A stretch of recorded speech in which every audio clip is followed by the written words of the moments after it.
Okay, a little short video about why Warner's King is one of my favourite cooking apples.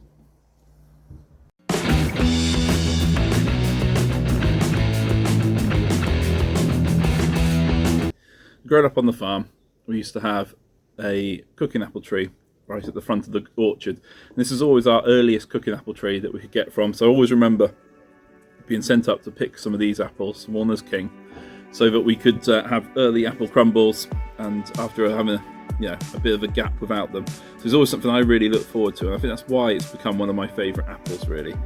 As you can see, it's quite a large apple. It'll get much bigger than that as well. It crops really heavily every year. It's a spur bearer, so as you can see in my garden, it's trained as a cordon, so it's perfect for that.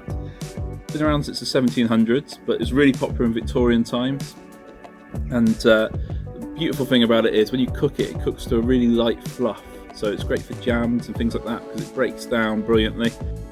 Obviously not good if you want to have a baked apple, but it's just a really nice apple to have as a kind of early season one, early-ish, September, mid-September and it'll keep till kind of February time. So really nice apple and really one worth having in an orchard.